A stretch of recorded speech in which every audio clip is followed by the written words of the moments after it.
नमस्कार शेतकरी मित्रांनो, आज आपण आलो आहोत अनंत ज्वारी या चारा पिकाची पाहणी करायला. तर आपले आश्वी गावचे मित्र आहेत, त्यांनी 2 महिन्यापूर्वी आपल्याकडनं अनंत ज्वारीचं बी नेलं होतं. तर आपण त्यांचा अभिप्राय जाणून घेऊया. सर, आपलं नाव? सुनील तुकाराम, गाव आश्वी, तालुका संगमनेर. आपण ही अनंत ज्वारी 2 महिन्यापूर्वीची पेरणी केली होती. हिच्याबद्दल काय सांगाल? म्हणजे कशा पद्धतीने पेरणी केली होती, किती खतं टाकले? आता आम्ही शेतीला आहे ना 15 गुंठ्यात 20 एक बैलगाडी शेणखत टाकले. त्यानंतर त्याची आडवी पेरणी केली बियाची. नंतर फक्त युरियावरती ना उंची वाढलेली. म्हणजे बाकीचे खत कोणतेच दिले? स्प्रे सुद्धा दिलं नाही.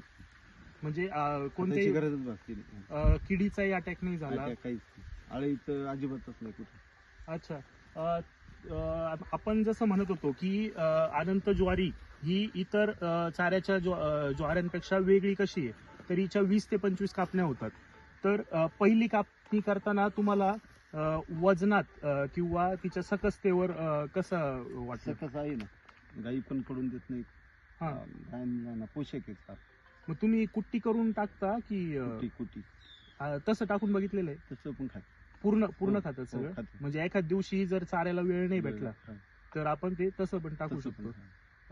हे गिन्नी गवतात किंवा जे नवीन 20-25 कापण्यांचे गवत असतात त्यांना तुऱ्याची आपण जास्त समस्या बघतो. तर तुम्हाला याच्यात तुऱ्याची समस्या कशी वाटली?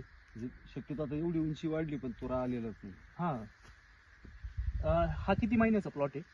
60 दिवस झाले. 60 दिवसाचा प्लॉट आहे.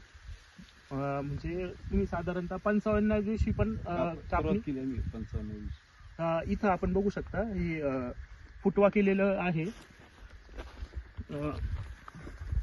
ह्या 2-3 बियांमध्ये 3 बिया पडलेल्या होत्या, त्याच्यातून हे उगवलं होतं. आणि हा जो बाकीचा दिसतोय आपण, हा त्याला फुटवा आलेला आहे. साधारणतः 1 2 3 4 5 6 7 फुटवे हे आपल्याला दुसऱ्याच कापणीला बघायला मिळत आहेत. आणि त्यानंतर तुम्हाला याच्यासाठी खर्च किती आला? साधारणतः बियाण्याला किती खर्च आला? बियाणं आणि पेरणी नांगरट धरून 3 ते 4 हजार रुपये. 10 एक गुंठ्यात 3 ते 4 हजार रुपये खर्च आला. आता अनंत आमचं घरचंच होतं. अच्छा. अनंत ज्वारीनी आम्ही जे सांगतोय की तुम्हाला 1 किलो चाऱ्याचा खर्च हा 25 ते 30 पैसे येणार आहे फक्त. तर तुम्हाला वाटतंय की ती गोष्ट शक्य आहे? शक्य आहे.